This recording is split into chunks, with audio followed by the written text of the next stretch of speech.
कुटिल बभूव इति यत्सत्ता गुणे। अब ये बाण, ये केश टेढ़े क्यों हो गए? वो टेढ़े इसलिए हो गए क्योंकि विषम यत्सत्ता गुणे, कामदेव स्वयं टेढ़ा है।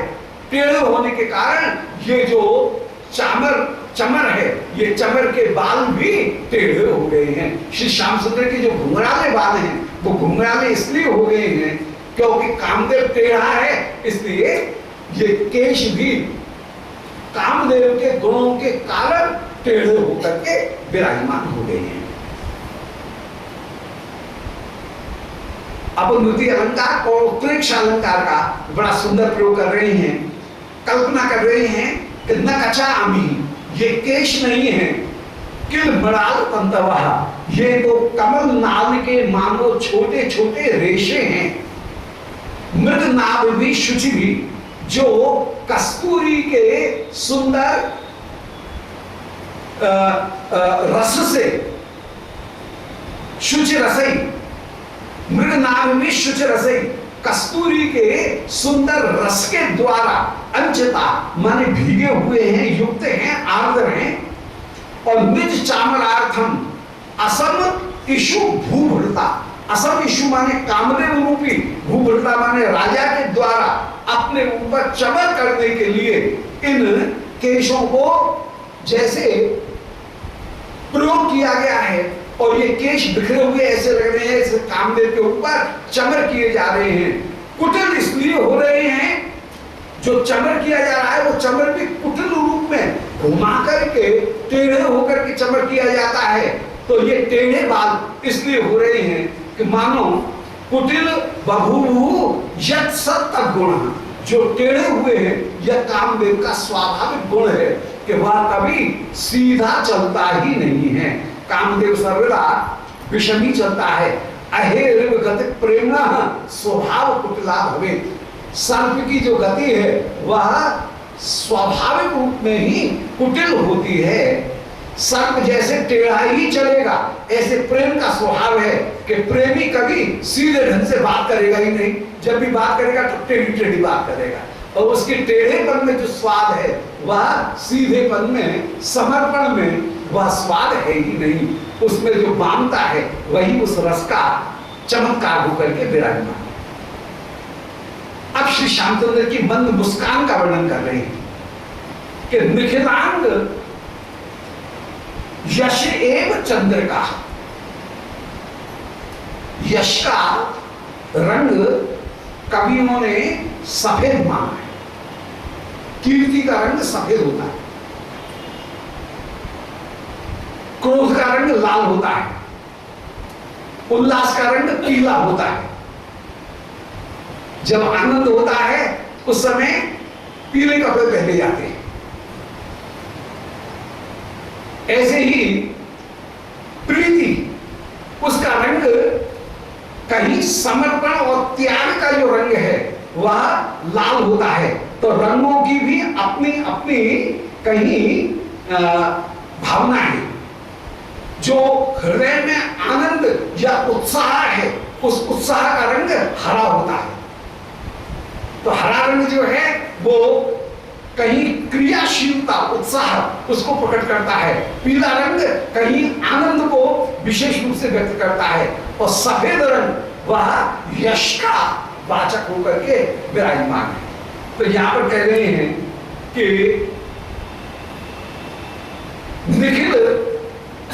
निखिलांग रूप यश एव चंद्रमा। आज हे श्री कृष्ण, आपकी मंद मुस्कान वो ऐसे है मानो आज पूर्ण चंद्र उसकी चांदनी बिखर रही हो। तो निखिलांग माने चंद्रमा, श्रीमुख कैसा है? वो श्रीमुख कोई आधा पर्दा चंद्रमा नहीं है, बल्कि ये पूर्णिमा के चंद्रमा के समान आपका जो मुख है। निखलांग, अर्धांग नहीं है बल्कि निखलांग है। संपूर्ण शोभा से युक्त आपका पूर्ण चंद्र रूपी जो मुख है उसका यश रूपी जो चंद्रमा है वो चंद्रमा ही आज मंद मुस्कान के रूप में कहीं चांदनी को बिखेर रहा है। तो निखलांग रूप यश, पूर्ण बिंब वाला यश ही मानो चंद्रमा है। तब मंद हास्य बपुरास्य मंडले, आपके हास्य मंडल माने मुखमंडल के ऊपर ये मंद मुस्कान उस पूर्ण चंद्रमा की चांदनी होकर के ही विराजमान है। और वो पूर्ण चंद्र की चांदनी मंद मुस्कान के रूप में बिखर रही है। तो मंद हास्य बपु हास्य मंडले, ये मंद हास्य से युक्त जो आपका हास्य मंडल माने मुख चंद्र है, उस मुख चंद्र की बपु माने कांति होकर के विराजमान, बपु को श्रीअंग या कांति होकर के ये मंद मुस्कान विराजमान। मुख चंद्र की मुख तो हो गया चंद्रमा और हंसी हो गई उसकी पूर्ण कांति।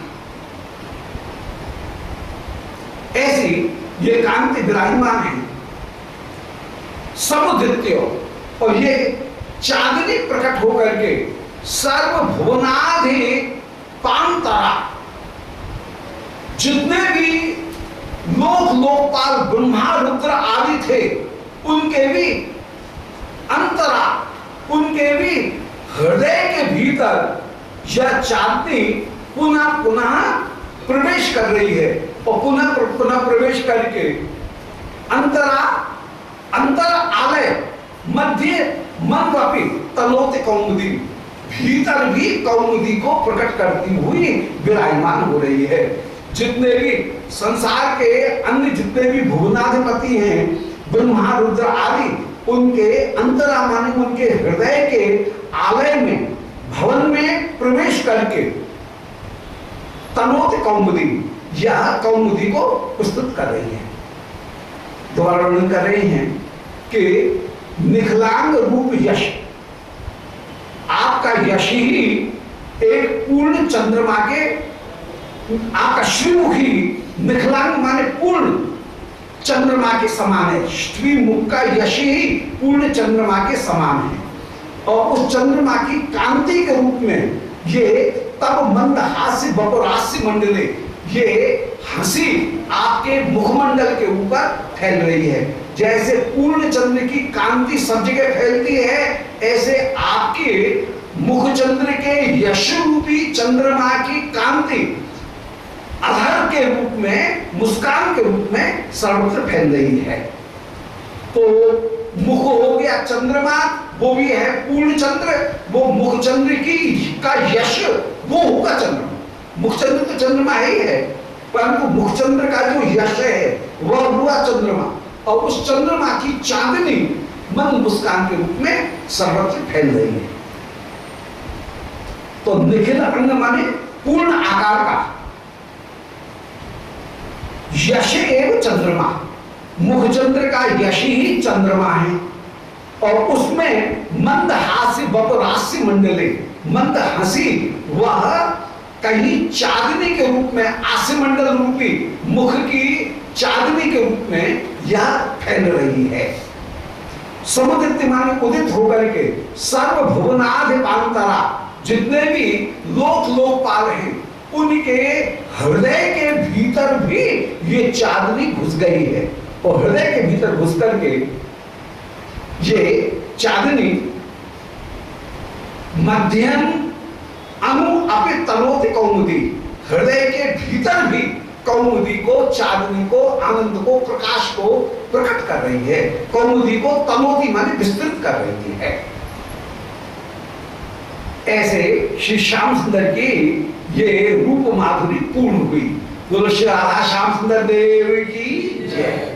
अब शुक वर्णन करने लगे, श्री राधिका की स्तुति करने लगे। ऐसे श्याम सुंदर की स्तुति करके अब शुक राधिका की स्तुति कर रहे हैं। श्याम सुंदर को संबोधित करके श्री किशोर जी की शोभा का वर्णन करेंगे कि ब्रज मीन जीवन, ब्रज है मानो एक मछली, जैसे मछली पानी के बिना नहीं रह सकती है, ऐसे हे श्री श्याम सुंदर आप हो पानी। तो ब्रज मीन जीवन, ब्रज रूपी मछली के आप जीवन रूप माने जल रूप होकर के विराजमान। जैसे मछली जल के बिना नहीं रहती है, ऐसे ही आपके बिना ये ब्रजजन नहीं रह सकते हैं। ब्रजमीन जीवन जगत विमोहन, हे जगत को मोहित करने वाले। जगत का मतलब है जो चलने वाले हैं, स्थावर हैं, जो जंगम हैं, उनको मोहित करने वाले। आप तो स्थावरों को भी मोहित करते हो, फिर जंगम को मोहित करो, इसमें आश्चर्य की बात कौन सी है?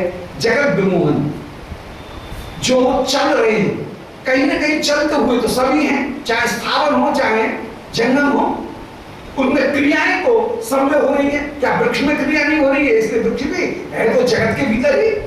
जगत कहने पर वृक्ष का भी बोध होगा और कहीं पशु पक्षियों का भी बोध होगा, जो चल रहे हैं उनका भी बोध होगा और जो स्थावर हैं उनका भी बोध होगा। जगत दोनों है, तो सभी वस्तु कहीं क्रियाओं से युक्त होकर के ही विराजमान है। जगत विमोहन, संपूर्ण जगत को जिसमें भी चेष्टा विद्यमान है, अब चेष्टा तो सब में होंगी, अणु में चेष्टा विद्यमान है,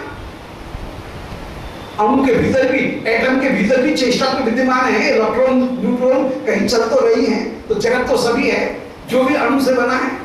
तो जगत विमोहन, हे जगत को विमोहित करने वाले, हे ब्रज मीन जीवन, ब्रज रूपी मछलियों के जीवन रूप, हे जगत विमोहन, हे गति जिसमें भी है उसको मोहित करने वाले। त्वम इति जैसे आपको हम कहां तक आपकी वर्णन करें? त्वम इति जैसे, इस प्रकार कुछ मैंने तुम्हारा स्तवन किया। ईट माने स्तुति, ईट से माने स्तुति की, आपकी इस प्रकार कुछ स्तुति की गई। परंतु तब तो जीवितेश्वरी, आपकी जो जीवितेश्वरी श्री नुकुंजेश्वरी, वृंदावनेश्वरी, रासेश्वरी, श्री विश्वानंदिनी, जो श्याम सुंदर प्रिया कृष्ण कांता होकर के विराजमान है, कृष्ण कांता मुकुटमणि होकर के जो श्री राधिका विराजमान, महाभाव स्वरूपणी होकर के जो श्री राधिका विराजमान है, जो निकुंजेश्वरी श्री राधिका है, निकुंजेश्वरी होकर के जो विराजमान है, उन श्री राधिका की महिमा का क्या मैं वर्णन करूं? तो तब तो निकुंजेश्वरी कुरुते भवंतम अपि मोहितम, वे श्री राधिका आपको भी मोहित कर लेती हैं। तो जब आपके रूप वर्णन करने में ही मैं दोनों हाथ ऊंचे कर गया और ये कह गया ना मेरे सामने वर्णन करने की सामर्थ्य नहीं है, तो फिर श्री राधिका की जो आपको भी मोहित करती हैं, उनकी महिमा का मैं क्या गायन करूं? कुरुते भवंतम अपि मोहितम, आपकी जो प्रिया हैं वे आपको भी मोहित कर लेती हैं। वो भी मोहित करती हैं कैसी? बोले स्व रुक कई काम केवंती, आप अपनी श्री अंग की नख की एक कांति को कहीं प्रकट करती हुई भी एक कांति मात्र से श्री राधिका आपको मोहित कर लेती है। अहम इमाम कथम स्तुवे, महाराज मेरी सामर्थ्य नहीं है कि मैं उनका वर्णन कैसे करूं, इसलिए मेरे मुख से एक ही शब्द निकल रहा है, देती देती, मैं इस लीला का वर्णन नहीं कर सकता हूं। जैसे पहले वर्णन कराए, वर्णन करने के लिए जब बैठते हैं तो सबसे पहले सखी के मुख से निकलता है ए हो, फिर निकलता है अहो, फिर निकलता है जय हो।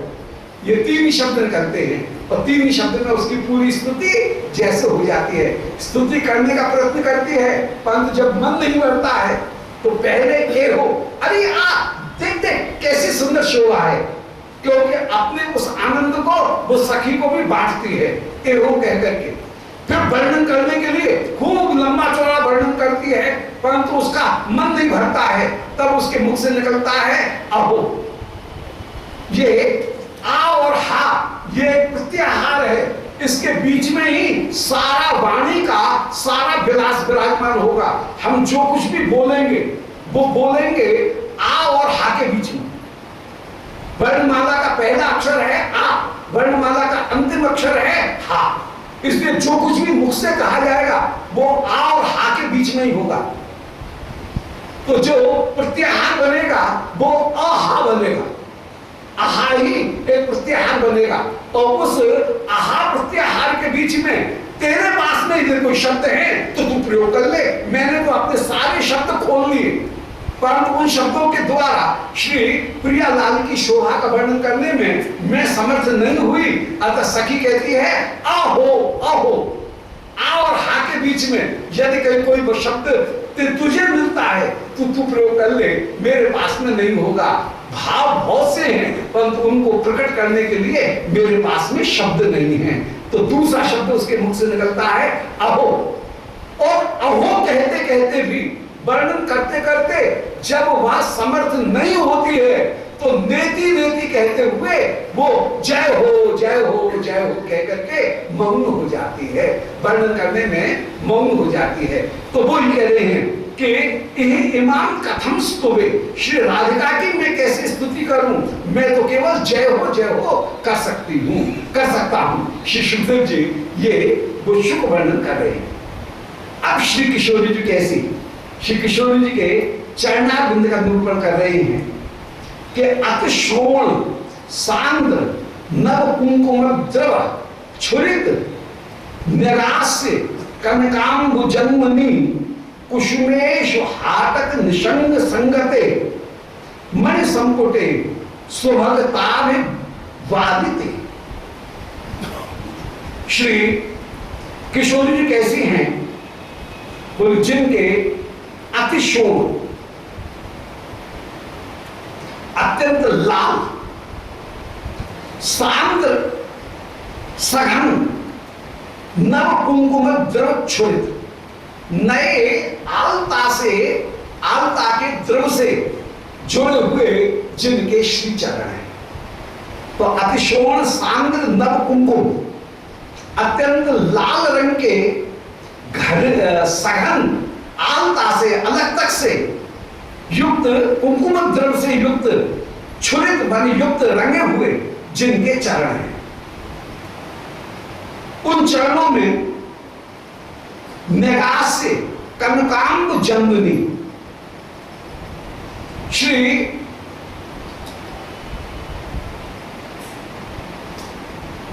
श्याम सुंदर, श्री प्रिया के मुख का जब श्री श्याम सुंदर दर्शन करते हैं तो श्याम सुंदर के दर्शन करने पर श्री प्रिया कहीं लजा करके चरण की ओर देखती हैं। उस समय नीचे तो हो गए ऐसे सुंदर चरण जो कि नए अलता से युक्त हैं, फिर कनकांब जन्मनी कुसुम हाटक निशंग संगते मणि संपुटे, वे चरण कहीं लगे हुए कहां हैं, जुड़े हुए कहां हैं, बोले वे सुंदर चरण वे विराजमान हैं जंघा के साथ में, चरण के साथ में, नीचे की पगथली, नीचे के जो चरण हैं वे चरण श्री चरण के साथ में, पैरों के साथ में, चरणों के साथ में जो चरण कमल हैं वे चरण कमल जुड़े हुए हैं। जो पंजा चरण वह कहीं श्री चरण के साथ में जुड़े हुए हैं। जो फुट हैं वे लेग के साथ में कहीं जुड़े हुए हैं। लेग और फुट में जो अंतर है, ऊपर तो चरण हुए और फुट जो है वे चरण हुए। जो नीचे के नीचे का जो चरण भाग है उसको कहते हैं फुट, और ऊपर का जो चरण है उसको कहते हैं इसे लेग। तो यहां पर अब जो चरण है उन चरणों के साथ में जो श्री चरण है उन श्री चरणों की शोभा का वर्णन कर रहे हैं कि श्री चरण ऐसे लगते हैं मानो किसी तरकस में रखे हुए कोई अपूर्व बाण हो। तो नीचे के जो चरण है वो चरण तो हो गए बाण, और जो श्री जंघा से लेकर के, घेंटू से लेकर के और जंघा चरण की पायल जहां पर धारण की जाएगी वहां तक के जो चरण हैं वो हो गए एक तरकस। तो तरकस में रखे हुए किसी बाण के समान वे चरण अपूर्व से शोभा को प्राप्त हो रहे हैं।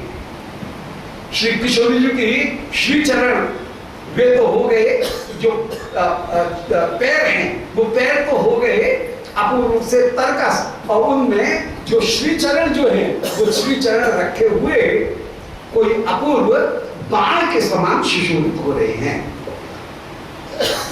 श्री चरण की शोभा का वर्णन कराए कि जो नीचे का पंजा है वो पंजा कैसा है, वो सुंदर अलता से रंगा हुआ है। फिर कर्णकाम जन्मनी कुसुमेशु हाटक निसंग संगति, एक स्वर्ण के निसंग में रखे हुए, स्वर्ण के तरकस में रखते हुए सौंदर्य से बंधित वे चरण के बाण के समान सुशोभित हो रहे हैं। कुसुमेशु, आज कामदेव के, कुसुमेशु माने कामदेव के, हाटक माने सोने के, निषंग में माने तरकस में रखे हुए वे चरण अपूर्व से शोभा को प्राप्त हो रहे हैं। मानो मणि संपुट में रखे हुए, किसी मणि के डिब्बे में रखे हुए, तरकस में रखे हुए कोई सुंदर बाण हो। और वे कैसे हैं, स्वभावता बंधते, सौंदर्य से अभिबंधित होकर के वे चरण अपूर्व से सुशोभित हो रहे हैं। तो उन चरणों की मैं वंदना कहां तक करूं जो कि लाल अलता से रंजित होकर के विराजमान हैं, जंघा रूपी एक सोने के तरकस में, जो सोने का तरकस कामदेव का है, तो कामदेव रूपी राजा का एक दिव्य तरकस। श्री किशोरी जी की जंघा ऐसी लगती है मानो कामदेव रूपी राजा का कोई सोने का तरकस है, उस तरकस में श्री चरण रूपी कोई बाण रखा हुआ है, और उस बाण के ऊपर, जैसे बाण के पीछे कहीं वो जो बालदार जो भाग होता है अटकाने का, वो विराजमान, ऐसे ही यहाँ पर सुंदर अलता उनसे युक्त होकर के वो श्री चरण आज बाण के समान श्री जंघा रूपी तरकस में शोभा को प्राप्त हो रही है। ऐसे और सुभगता भी बंधते, और उनकी सुभगता वह परम बंधित है। उन चरणों की मैं शोभा का कहां वर्णन करूं, दोबारा सुन ले बस। अतिशोण माने अत्यंत लाल, सांद्र माने घना, नव कुंकुम ध्रुव, जो अलता, उस अलता से छुरित अलता से युक्त रंगे हुए वे श्री चरण हैं। नीचे का जो चरण है वो अलता से युक्त है, और निराश से कनकाम जन्मनी, और वो निराश माने उसका मुख नीचे की ओर झुका हुआ है, नीचे झुका हुआ है, और कनकाम जन्मनी एक सोने के अंबु माने कमल, उस कमल से उत्पन्न होने वाले कुसुमेशु माने कामदेव के सुंदर कमल के समान ये चरण हैं, जो कि रखे हुए कहां हैं, बोले हाटक निषंग संगीते, जंघा रूपी एक तरकस के भीतर रखे हुए हैं। वो जंघा ही मानो मन संपुट है, और यह सुभगता से बंधित हैं। ऐसे उन चरणों की मैं वंदना कर रहा हूं। अब वो चरण कैसे हैं, उन चरणों का वर्णन करते हुए अब श्री किशोरी जी उनकी जंघा का वर्णन करते हुए कह रहे हैं कि क्रम तीन हेम रुचिरैक मूल भाग, ऊपर से चौड़े और नीचे से क्रमशः सकर्ण होते हुए जो जंघा, उस जंघा में वो जंघाई हो गई एक अपूर्व सोने का तरकस, उसमें श्री चरण हो गए एक अद्भुत कमल, और उस कमल की में अलता जो है वो अलता लगा हुआ है। कमल भी कैसा है, नीचे मुख किया हुआ कमल है। ऐसा कमल है जो ऊर्ध्वमुख नहीं है बल्कि अधोमुख होकर के जो कमल विराजमान, ऐसे वो कमल पृथ्वी के ऊपर रखा हुआ। तो पगथली वो हो गई अधोमुख कमल, चरण हो गया एक कमल, झंडा हो गई एक अद्भुत तर्कस, और कामदेव हो गया उस तर्कस का मालिक। तो कामदेव रूपी राजा का कोई सोने का अपूर्व सुंदर तर्कस है, उसमें कमल के बाण रखे हुए हैं। कामदेव वैसे भी पुष्पवान है, तो कमल का ही बाण रखा हुआ है। वो कमल रूपी बाण भी अधोमुख है, नीचे की ओर मुख करके है, ऊपर खिला हुआ नहीं है, ऊर्ध्वमुख नहीं है। और उस कमल की ललोई चारों ओर विराजमान हो रही है। ऐसा अद्भुत वो दिव्य कमल कोई विराजमान है। उन श्री चरणों की, किशोर जी के श्री चरणों की हम वंदना कर रहे हैं। बोल वृंदावन बिहारी लाल की जय।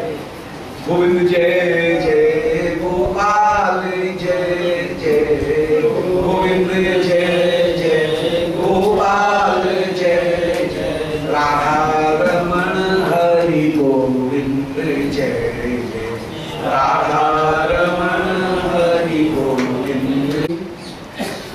ओम नमो भगवते पुराण पुरुषोत्तमाय। ओम जयति पराशर सूनु सत्यवती हृदय नंदनो व्यासो यस्यास्य कमलगल्तम वाग्मय ममृतम जगत्तेवती विश्वसर्ग विसर्गादि नवलक्षण लक्षतम श्री कृष्णाक्षरं परम धाम जगद्धाम नमामि तत् हृदयस्य प्रेरणया प्रवर्तितो हम बराकुंपोपि तस्य हरे पदकमलं वंदे श्री चैतन्य देवस्य वंदे हम श्री गुरो श्रीयुतपदकमलं श्री गुरुन् वैष्णवांश्च श्री रूपं साग्रजातं सहगण रघुनाथान्वितं तं सजीवं साद्वैतं सावधूतं परिजन सहितं श्री कृष्ण चैतन्य देवं श्री राधा कृष्ण बालं सहगण ललिता श्री शाखान्वितांश्च कृष्णाय वासुदेवाय हरे परमात्मने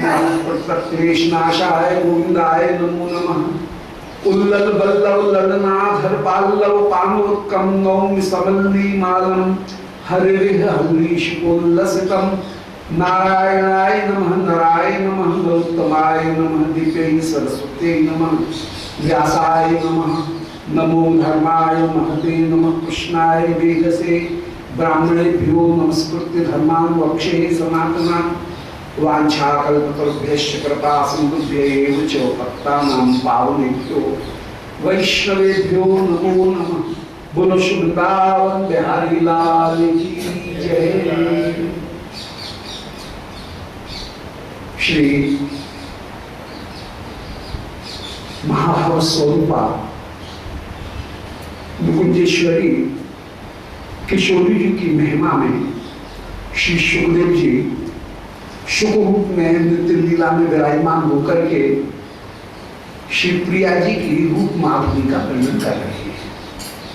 श्याम सुंदर की रूप माधुरी का वर्णन किया और फिर ये कह रहे हैं कि महाराज आपके रूप माधुरी अद्भुत है, ये बात मानी, परंतु आपको भी जो मोहित करें उन किशोरी जी की रूप माधुरी का मैं क्या वर्णन करूं, ये कहकर के अपनी असमर्थता पहले ही प्रकट की। फिर भी रूप माधुरी का वर्णन किए बिना सखी रह नहीं सकती। सखी का एक स्वभाव है कि सखी गायन किए बिना नहीं रह सकती है। उल्लास इतना ज्यादा है कि उसके हृदय में वो घुमेड़ जो उठती है आनंद की, वो कहीं ना कहीं अभिव्यक्ति के रूप में, वंदना के रूप में सामने प्रकट होती ही है।